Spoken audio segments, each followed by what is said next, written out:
ஆண்டவராகிய இயேசு கிறிஸ்து நம்மிடத்திலிருந்து என்ன எதிர்பார்க்கிறார்? நம்முடைய வாழ்க்கையிலே முதன்மையானதை நாம் அவருக்கு கொடுக்க வேண்டும் என்று விரும்புகிறார். What Jesus is expecting in our life, we need to give him the first thing. நாம் எதை கொடுத்தாலும் முதன்மையானதை கொடுக்க வேண்டும் என்று Whatever விரும்புகிறார். we give, we want to give the first thing. சில நேரங்களில் நாம் சரியாக கொடுக்க தவறினால் அவர் எடுத்துக்கொள்வார். Sometimes we fail to give, he will take. அவருடைய அன்புக்கு அளவே கிடையாது. There is no limit for his love. ஆகவே நம்முடைய வாழ்க்கையில முதன்மையானதை கர்த்தருக்கு கொடுத்து பழக வேண்டும். So in our life we need to practice to give God the first thing. அது நேரமாக இருக்கலாம்.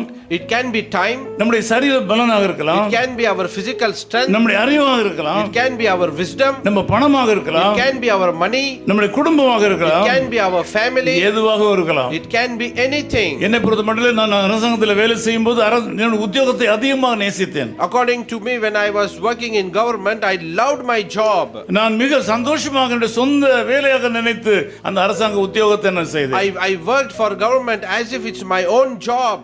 மற்றவர்களைப் போல அல்லாதபடி நான் வித்தியாசமான ஒரு நபராக இருந்தேன். I was not like anybody else. I was very different. நான் அதிகமாக நேசித்ததனாலே ஆண்டவர் அந்த வேலையை விடும்படி சொன்னார். I liked so much, so only God told to leave that job. இப்படியாக வாழ்க்கையின் பல காரியங்களில் எதை அதிகமாக நேசிக்கிறோமோ அதை விடும்படி சொல்கிறார். Whatever we like in our life the most, God would like to tell. தவறினால் அதை எடுத்துக்கொள்கிறார். If we fail, he will take that one. இன்றைக்கு கூட செய்தியை கேட்ட அன்பு சகோதர சகோதரிகளே, Today the people, those who are listening my message, my dear brothers and உங்கள் வாழ்க்கையின் எந்த பகுதியாக இருந்தாலும் சரி, in your life can be in any part. எந்த காரியமாக இருந்தாலும் சரி, It can be anything.